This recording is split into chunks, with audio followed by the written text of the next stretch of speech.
All right, we should be live. Dear God, I hope so. We've put a lot of work into this. Yeah. We'll see. We should already seen. Yep, we're live. All right, we are live. Woo! Yeah. So, welcome to In the Tunnel, episode number 25. That's right. Made it all the way to episode number 25. And I'll say this, I couldn't think of a good title for this one. I really couldn't. Didn't have any time. Yeah. The life of a commuter. Yep. But hey, gotta do what you gotta do. No, you're right. You're right. All right. So let's see. Yeah, I'm tweeting. Yeah. All right. So we definitely have something out there to show that, we are live right now. Okay.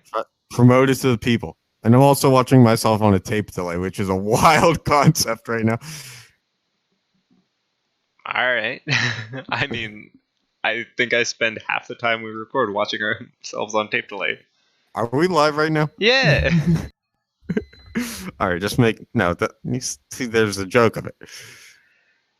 So, I really don't appreciate this, but all right. So what do we? This is In the Tunnel. If you couldn't tell by 25th then. week doing 25th episode. Week of doing it. As you can tell, off to our best start yet. Never so better. Yeah, we got Sean on the ones and twos. All right, well, let's stop procrastinating. Oh, come on. All right, let's do it. Fine. Yeah, so what do you want to start with?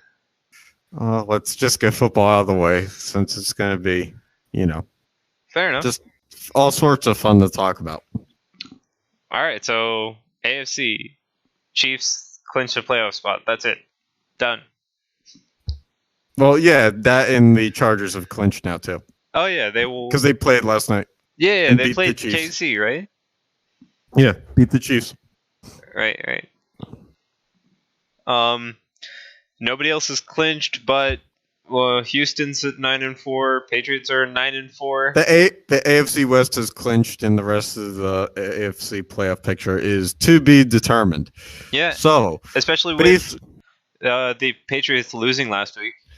Yeah. So you had your Miami Miracle. Everybody had a friend who found a video of it, like I sent to Sean the video after it happened, and just everybody had a friend who sent the video of the Miami Miracle to somebody, so the whole world knows about it.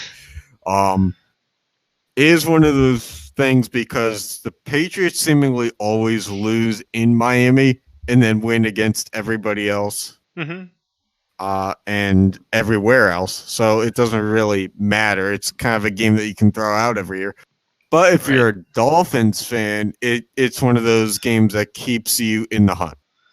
Right. I mean, they're 7-6. Yeah, 7-6.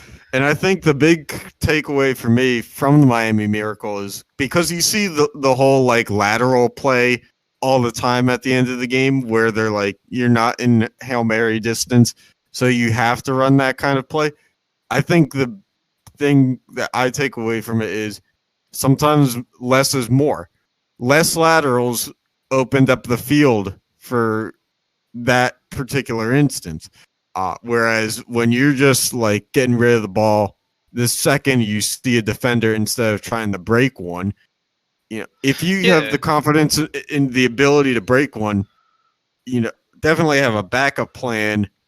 When you're, halfway to the ground and get rid of it. But if you can stay on your feet, then, sometimes don't get it to the offensive tackle, try to pick up a block and move. Right. Yeah, no, I think that the way they executed that for how, crazy it was really good.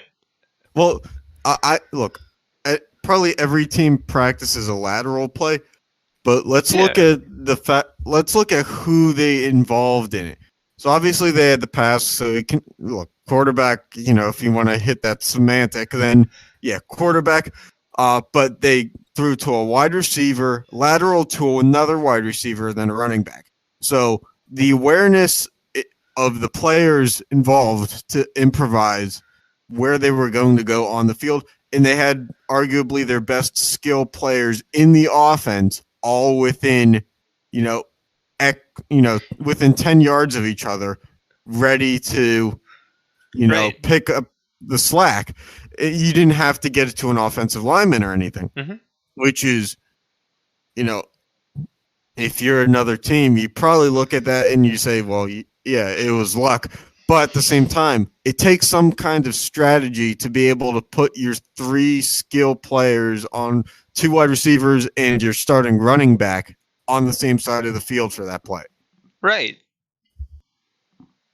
I mean, that was like the notable thing, and that keeps them in the hunt because they're 7-6, tied with the Ravens, Colts, and Titans. Is it? Yeah. And look, I mean, every any person in sports media has said this already. Why the heck was Gronk a safety on a play? Like the excuse that they said after the game was it was in a Hail Mary situation. If you look at the box score, it was a near 70-yard play. That's not a Hail Mary situation. And Ryan Tannehill was a converted wide receiver to quarterback in college. So I'm guessing he doesn't have the gunslinger arm that throws it 75 yards. Yeah, like it would have been. And even then, the amount of time you would have had to have in the pocket with less offensive linemen because you're sending everybody you can down the field, that throw would have never gotten in the air. Yeah, and also like it's not just a 70-yard throw at that point, right? Because he has to step back, and if he's going to buy time, he's taking a long drop. Yeah, and basically for the defense, like you're looking at like a 80-some yard actual like air time, like air throw with the trajectory. Yeah, but Gronk are not back in the defense. It's no. Hear me out. It's the easiest play for the defense, like 70 yards. I mean, any Hail Mary, it's like you know where they're going with the ball. All you have to do is follow the guys. Yeah. 70 yards later, it's kind of like all you really have to do is be the better conditioned guy down the field. I mean, really, you just have your 2 deep safeties anyway. Yeah, exactly. I mean, that ball was more. If it was a Hail Mary, that ball is more likely to land at like the 10-yard line than anywhere else near the end. Right, but I mean, why would you put Gronk back there? Like your defense, especially a Gronk that was out recently. Like he was out for like 3 weeks. But and I get that. I think he played the week before, but still. But like I know that you guys don't have tall wide receivers in New England, but like. But Gronk my point is not known for speed. Pay your defense to do something, right? Your safeties and corners are there for speed. Yes. Why absolutely. Are you putting Gronk? Yeah. Oh, you need an extra linebacker, then maybe, but you're never putting a linebacker in a Hail Mary. No, I mean, the Patriots are smart enough to not put Gronk at linebacker. Yeah, but because I mean, look how often he gets injured. But that's like his build. He's more of a. If you were to relate into a defensive position, you wouldn't choose safety or corner. I'd actually choose D-line. Nah. Just because linebackers aren't that tall. Yeah, true. But I mean, I just don't think he's. Oh, no. In terms of like his body shape, no, he's not a defensive lineman. Yeah. But he's not any defensive position at that size. Exactly. But I'm just saying, like, why? It doesn't make sense to not put your deep safeties and your faster corners there. Like, even a wide receiver before Gronk, because they just need to reach up and bat the ball down. Like, come on. I don't know. But the Miami Miracle game did spring into a trend of everybody in the AFC losing.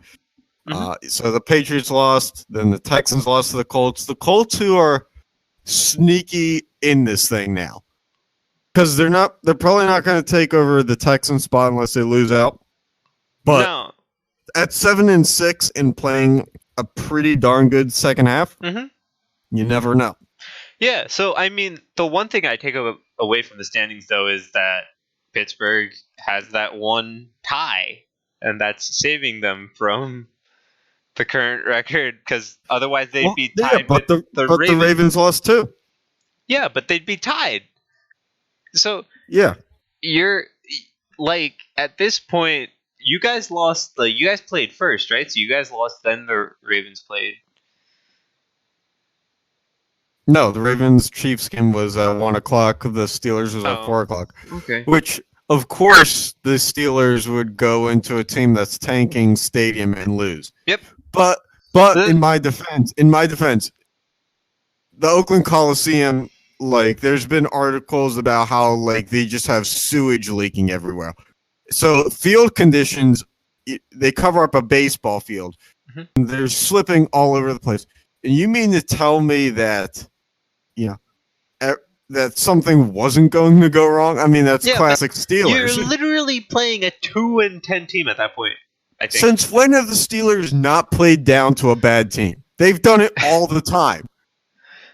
The last time they went to play the Raiders in Oakland, like, Terrell Pryor was the quarterback of the Raiders and ran like a 95-yard touchdown. That's when they still have Polamalu. Can't do that. No, you can't, but it's the classic Steelers. Yeah. And now we have to play the Patriots and the Saints in the next 2 weeks. 2 games that we will not win. And I say that hoping that we're wrong. I'm hoping for the reverse jinx. And then we play the Bengals in the last week, which I'm sure they're going to injure half the team too. So it's a delight for sure. Honestly, I've had family, friends, and just general consensus on social media. The Steelers probably don't deserve to be in the playoffs with how they've played the past few weeks, which is a shame because the middle of the season they played so great and they were 7-2-1.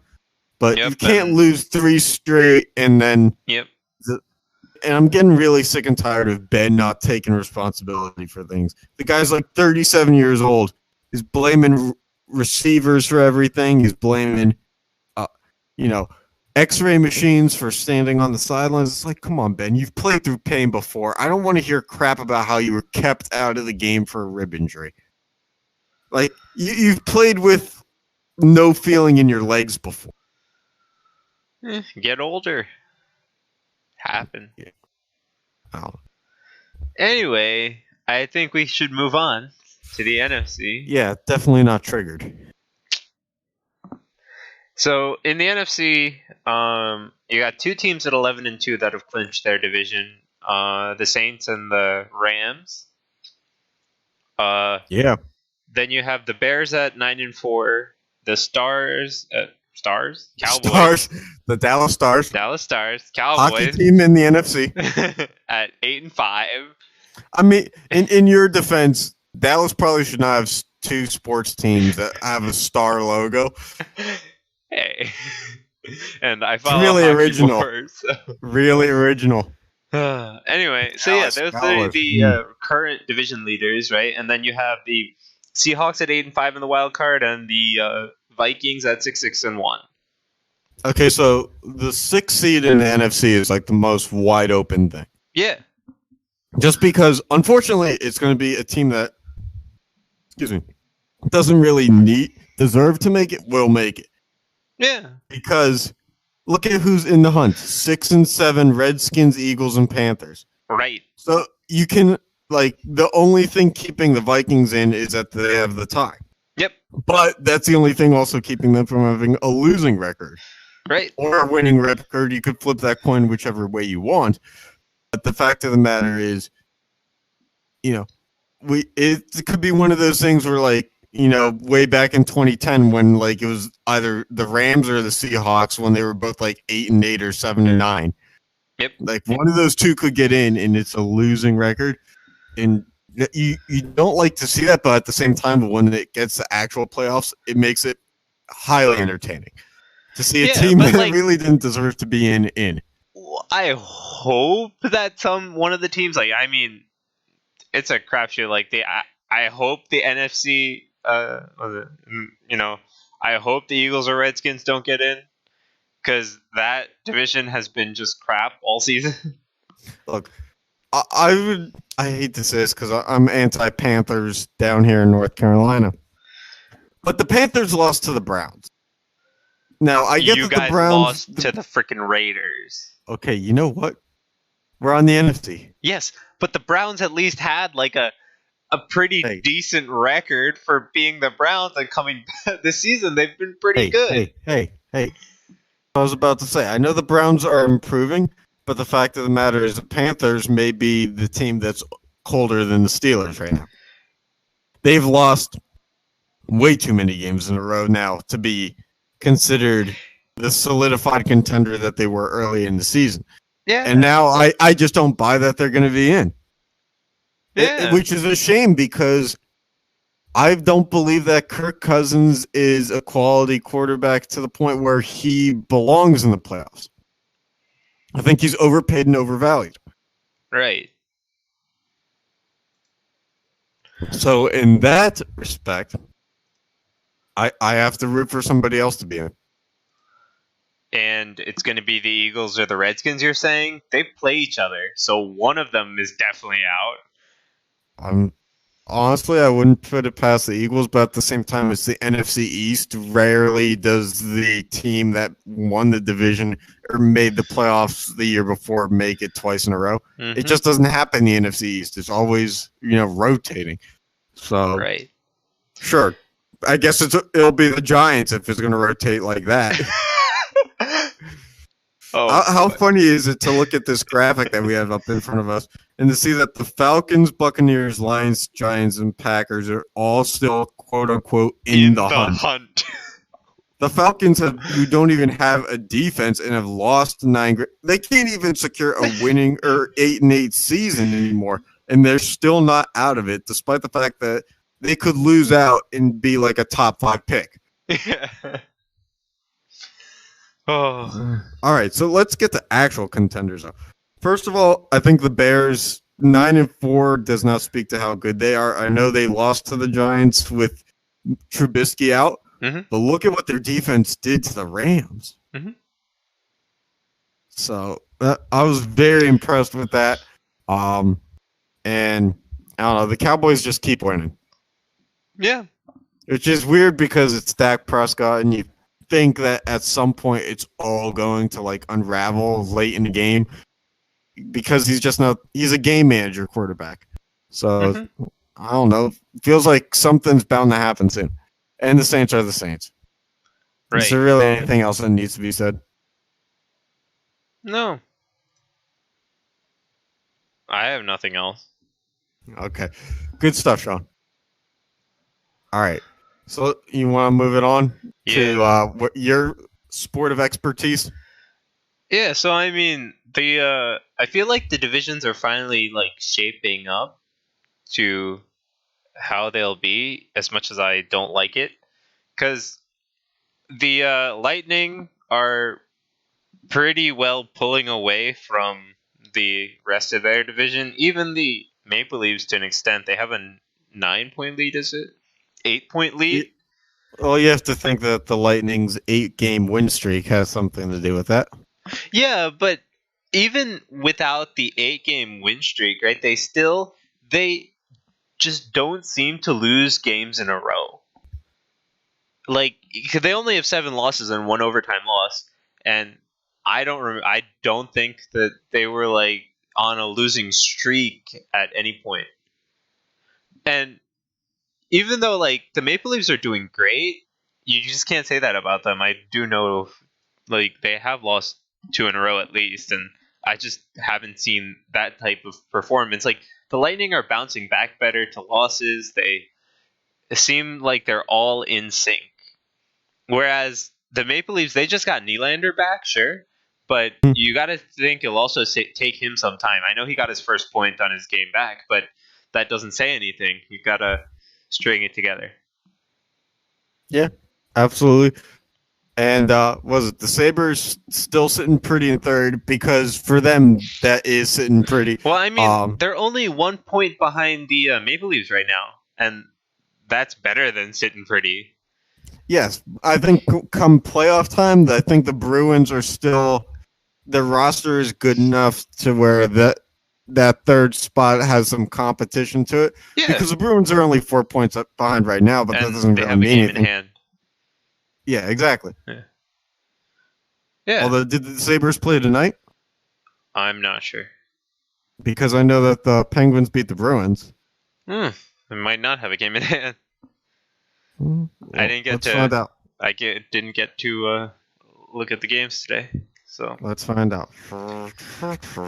yeah. Ooh, look, we're ahead of the Islanders now. Yeah. So I mean, so Buffalo still has 42 points. Boston 38 still. yeah. So I mean, that division, like, I do feel like there is a clear like top half and bottom half now, though. Oh yeah, absolutely. You can definitely differentiate the Canadians, Senators, Panthers, and Red Wings from the rest of the division. I mean, to be fair, I wouldn't necessarily fully include the Canadians yet, only because they are only 1 point behind the Bruins, and even though I've seen lapses in their game, I don't necessarily think you can say that those lapses were consistent. Like the Red Wings, they play consistently bad. The Senators, I mean, we shouldn't even need to talk about them. And the Panthers are just having a terrible year, whether it be like injury and just overall performance. Yeah, but I mean, the Panthers are one of those teams that like comes up from the surface every 3 years and then sinks right back down. Yeah, but I mean, like, I'm just saying, I don't think you can fully include, like, the Canadians are really the only bubble team. Like, will they get it all together and be able to be in the top five, like, the top part of their division? They always seem to be a team that's like their roster and performance is on the fringe, or like has the potential to be on the fringe. But I think they're past the point where like they could be considered for a President's Trophy. Like I think they're years removed from that. I'm not thinking about President's Trophy. I'm just thinking about like how they feel in the division. Like they are pretty middle of the pack right now. They're only 1 point behind the Bruins, so I don't think you can remove them from or stop talking about them in the division. Let's say like they're definitely a high scoring team, but they've also given up 105 goals. Yeah, I mean I agree with you, but also like. Yeah. When you're talking like Red Wings, Senators, and Panthers, they just play like at a consistently down level that I'm sorry, but next year you better hope next year is better. All right, but let's take a look. I just found a statistic trend here in this division, where you can definitely see that good goaltending. I mean, we know that wins games, but if you look at the top four in goals allowed, under 100 for the Lightning, Maple Leafs, Sabres, and Bruins. Right. The Bruins, amazingly, have only given up 79 goals so far. But if you look at the bottom four, every team has given up 105 plus goals on the season. Yeah. No, I agree. But I'm just saying that the Canadians, like, their entire team has performed, even Carey Price to an extent, that if they get it together, like, sure, they've given up 105 goals, but they've scored 103, and I think that's good enough for fourth in their division. Random question: are you surprised that Carey Price hasn't been traded yet in his career? His contract is too bloated. Nobody's going to take it. True. You got a good point. That was a massive. Wasn't that like a 10-year deal or something? 8 years, 10 mil. 8 years, 10.6 mil, or 10 years, 8.6 mil. I think it's 8 years, 10 mil. Average. I think it's 8 and 10. Yeah, it's just not worth it. No, not for a goal. Not even if the Canadians keep some of the money, which they won't. Especially not in this point of his career. Right. Well, I mean, he's just starting that contract this year. Oh God! Didn't he sign that like 3 years ago? Yeah, at least he's on the very early portion of this contract, so there's no way anybody's taking it. They're stuck with him. Dear God. Imagine if he got like- so bad that he was the backup.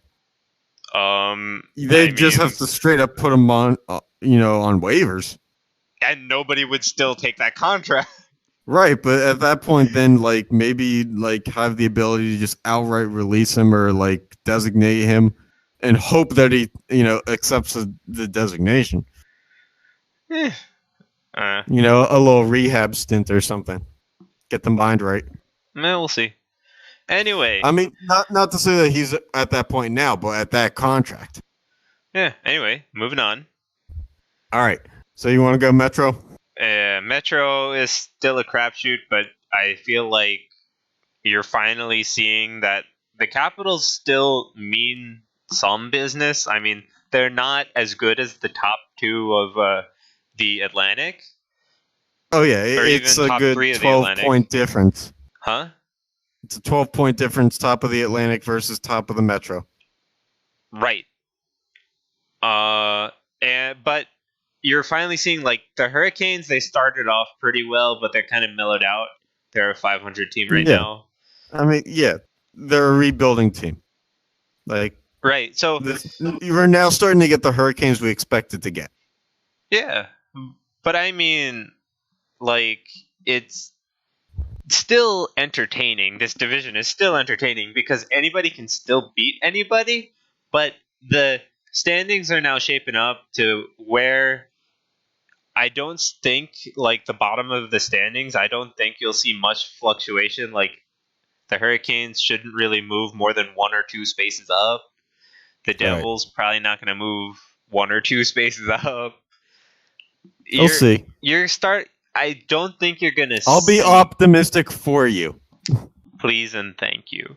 All right, it's the holiday season. But in the Metro, at least aside from the top 4, I would say, because I don't know about the Rangers still. Nobody's told Hank that they're supposed to tank. So at least I still see competition in the top 4. But I think the bottom 4 is going to start to shape out as themselves.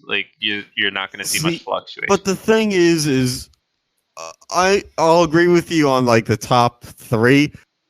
And I'm not saying top 3 because the Penguins earned it now, just because the Islanders are a team that I can never fully get behind, that they're going to be in the playoffs until the puck drops for game 1 of the first round. Yeah, but I'm saying they're just a team that doesn't that stereotype is they don't belong. The mold is that they don't belong. I get they have Barry Trotz and all that stuff. I get they're playing fancy in 2 different home stadiums this year. But the Rangers are rebuilding and they're tied for 4th in that division, and the Islanders are tied for 4th in that division with them. So my thing is, look, if you're only as good as a team that's supposed to be rebuilding right now, it's still hard for me to believe that spot is set. Hold on, but they also they're supposed to have not been good either because they lost Tavares. You remember that? Yeah. They're not even supposed to be in this conversation, just like the Rangers. Right, but at the same time, I'm just saying, hockey's not baseball, but at the same, it is one of those things where it's a sport where, yeah, a guy can contribute 30 goals, but not all of them are game-winning goals or tie-breaking goals. Unless your name is Connor McDavid. Right. So it's not like Tavares was winning the Hart Trophy every year either. But what I'm saying is, just how they're playing. I know that the Rangers have just as many points, but the way the Rangers play and how they are currently playing is worse than the Islanders. I think, my opinion. I mean, and so that's I still, would lump. That's still. I mean, that's fine, but that still is the numbers are the same. But I would lump the Islanders with how they're playing with the top 4 of the division and the Rangers in the bottom.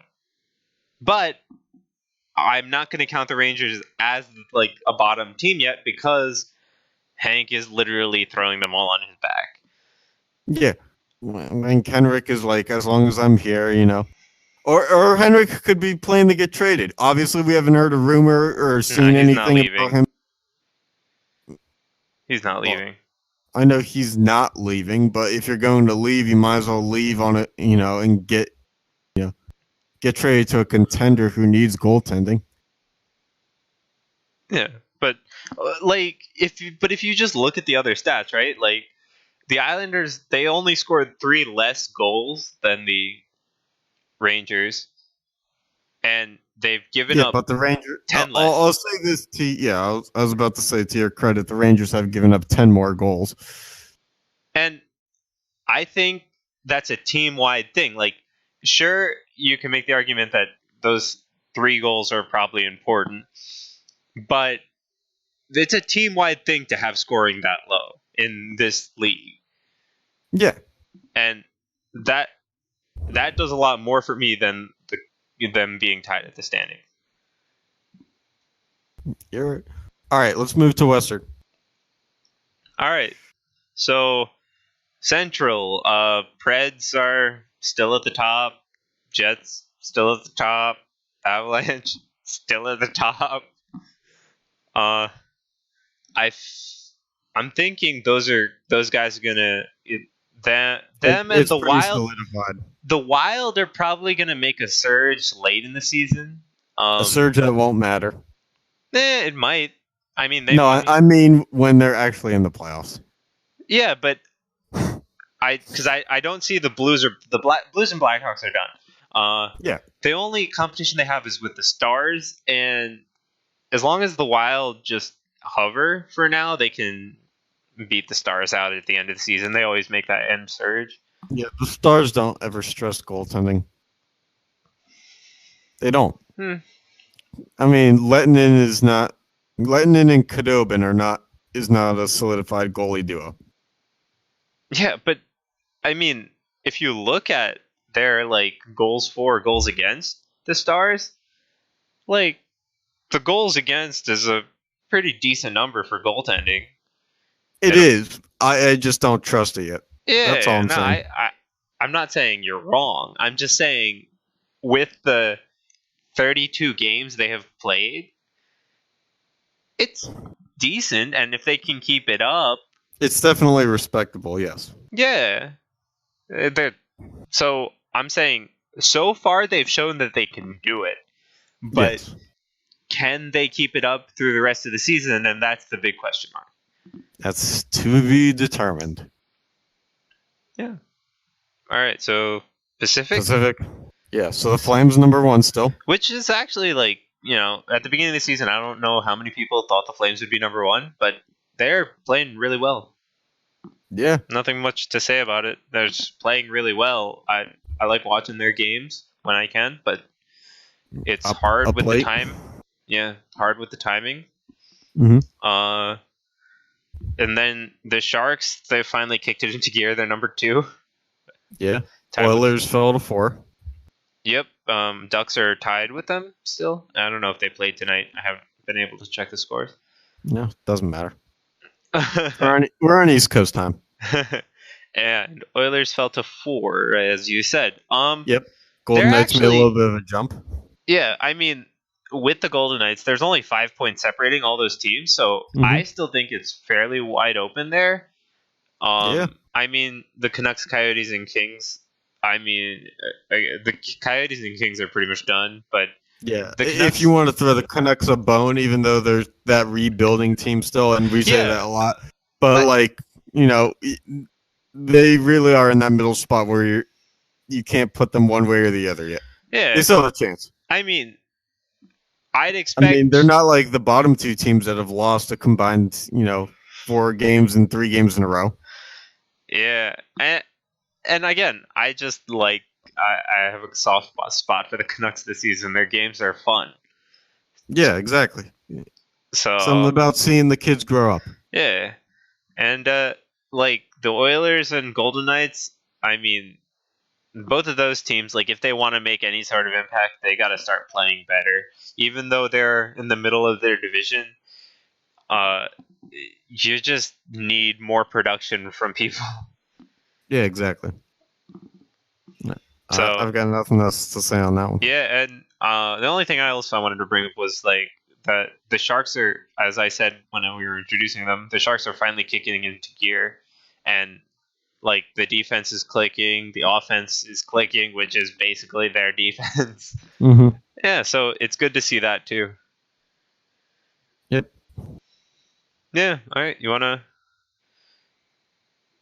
Yeah, so I mean, just go through this MLB free agencies thing real quick because you know, it's still too early in free agency for like a ton to have gone down.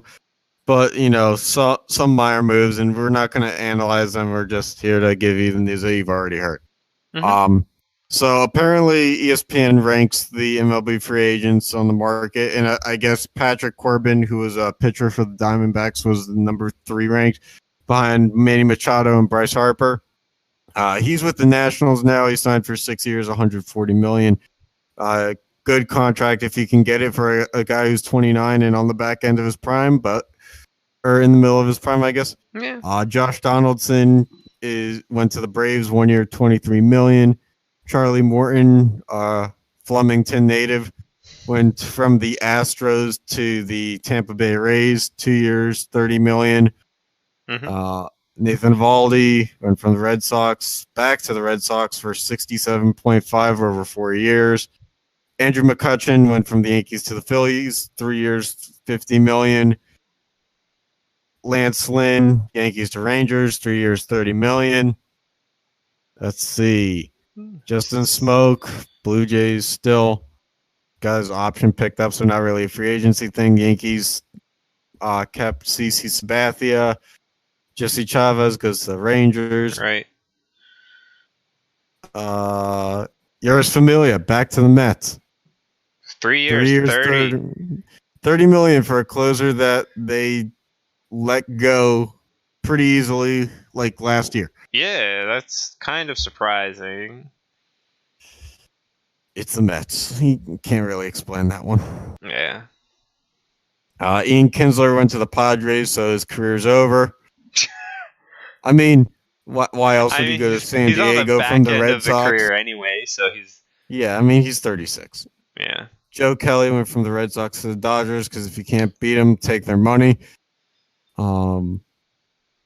Tyson Ross went from the Cardinals to the Tigers. Woohoo. Steve Pearce stayed with the Red Sox, and Paul Goldschmidt got traded to the Cardinals. So the NL Central will forever be a mountain that the Pirates can't climb because of their payroll. Lucky for everybody that the Cardinals are going to be good again. Yep. Yay. All right. You have anything to add there? You've been paying attention to baseball, any? No. Did you mention that the Blue Jays released Tulowitzki? Or did you not? I did not. I went straight to the graphic. But yeah, the Blue Jays released Tulowitzki, and follow up to that, I guess someone out there with a blue check mark on Twitter seems to think that the Pirates would be a front runner for him. Don't know why Tulowitzki would ever take that little money.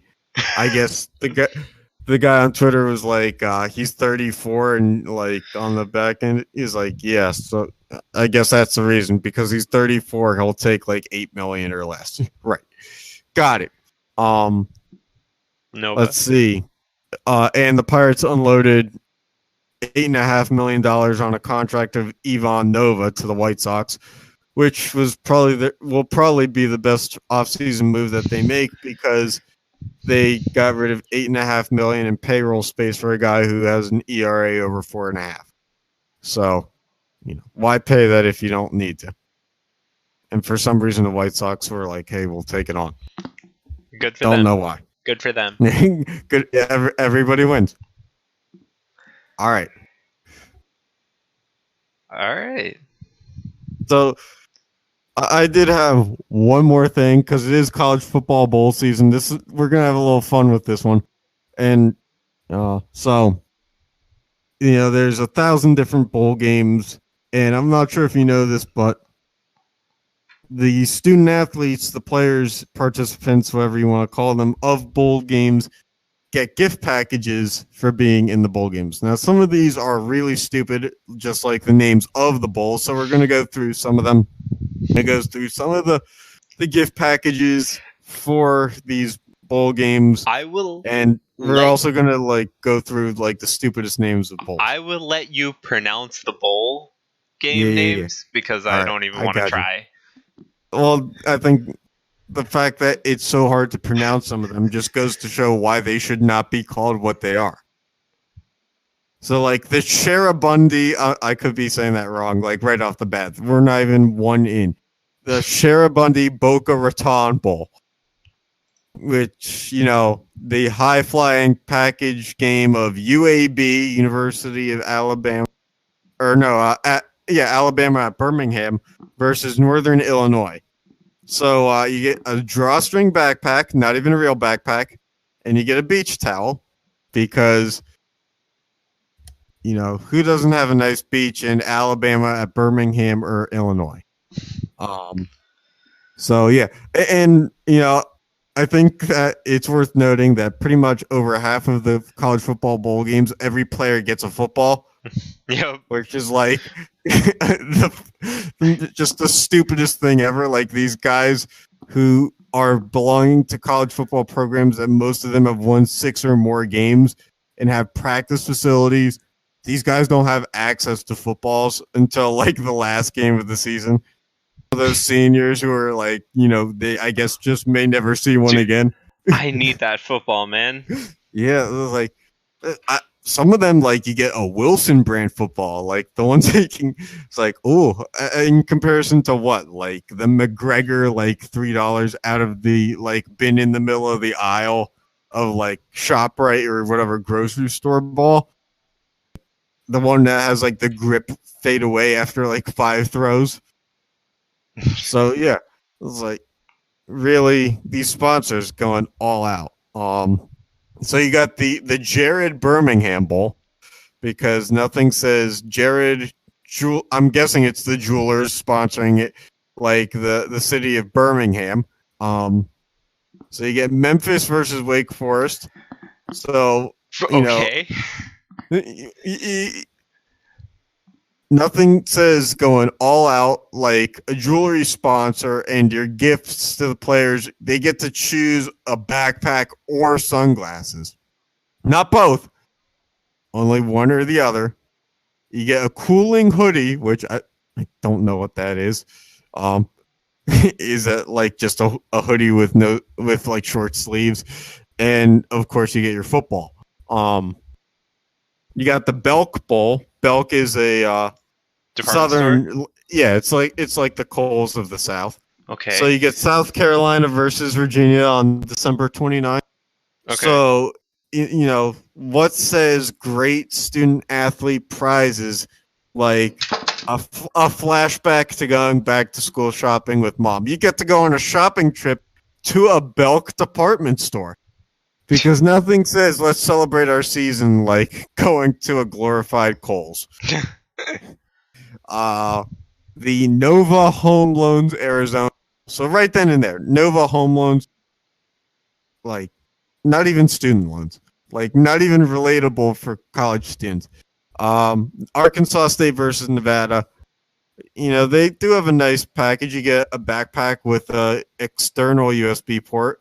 You get some Beats, a Fire Kindle, a hydro flask, a cooling. Again, I have no idea what a cooling towel is. And of course, what gift bag is complete without Frito-Lay's products in each gift bag? Couldn't sponsor the bowl, so sponsored the product. Yeah. Well, yeah, but the sponsor of the bowl is the company. Let's give them some Frito-Lay's. Yeah. The Academy Sports Plus Outdoors Texas Bowl. So here we have a sponsor that's way too long and includes a math formula. December 27th, you have Baylor versus Vanderbilt. So you get a look. Let me first ask a question. Yeah, you get a question for this one though. Have you ever seen an Academy Sports and Outdoor store? No. Okay, so I'm guessing like if they don't have them in wherever Vanderbilt or Baylor is, this gift card is pretty much null and void. But they get a gift card, an Adidas backpack, and a belt buckle. And there's actually a picture, you can look it up. A gigantic belt buckle that says Texas Bowl on it, because what completes your wardrobe better than an oversized belt buckle the size of your waist that I don't know, if you're the team that loses the game, it's like that just goes straight in the trash. Mm-hmm. So you could probably pronounce this one. The New Mexico Bowl. Yeah, I can pronounce that one. That's not that hard. Not even a sponsor for this one, so it's great. They avoided this stupid name part. North Texas versus Utah State. So the players get they get a variety of things, but the noted thing that I found, they get a pen. So yeah, it's a really nice pen, but come on, it's 2018. Everybody's got a laptop and a tablet, and has like these student athletes submit all their stuff online on like Turn It In or on like a portal or something. You get a pen. I guess it's a good thing to remind yourself of, like, hey, I have this test that uses Scantrons. I can't use this cool pen. AutoNation Cure Bowl. Okay, first of all, there should not be a football game called the Cure Bowl, especially when concussions are still an issue. I get that Cure Bowl probably means something else, but the simple mind goes straight to cure, as in like curing a sickness. Tulane versus Louisiana. So the players get a DOP kit, which I guess it's a nickname for a toiletries bag, Sean. Oh. So, what? You only need to pack 95% of your bags to go to the Cure Bowl because they'll provide you with toiletries. Okay. So basically, you get to stay in your Best Western with your free toiletry bag. Good for them. Congrats on your season and having a winning record, more likely than not. So yeah, now we get the stupid bowl nicknames. So the Sharabundi or Charabundi, whatever you want to call it, the Boca Raton Bowl. I mean, that just sounds like stupid swampland. I don't know why that has a lot of appeal. The Bad Boy Mowers Gasparilla Bowl. That's a little bit of a handful to say, in my opinion. It's a handful to say, and Bad Boy Mowers in itself. I'm sure they're a great company. I'm sure they make a fine product, but it's not Bad Boy Mowers for football, especially not between USF and Marshall. The famous Idaho Potato Bowl. They're famous. Why? Yeah, they're famous. Not famous enough for like us to really be reminded of it all the time. They're famous in the way that like an NFL running back, were as fans of whatever team that running back was on, was like, hey, did you see like 3 years ago, if he could get back to that form where he rushed for 1,000 yards, we'd be good. It's like, yeah, but it's not 3 years ago anymore. It's just this constant reminder of how good something is, but it's not really hyped up to be what it's overhyped, really. Mm-hmm. And the San Diego County Credit Union Holiday Bowl. All right, so a county's credit union. Yeah. Okay. And nothing says the holidays like the San Diego County Credit Union. Stand in line and fill out an account application. And they get a game of Utah versus Northwestern. Oh, there's nothing just so says San Diego like Utah versus Northwestern. There's just so many stereotypical jokes you could make with a Utah versus Northwestern matchup. The only thing better would have been if it was BYU versus Northwestern.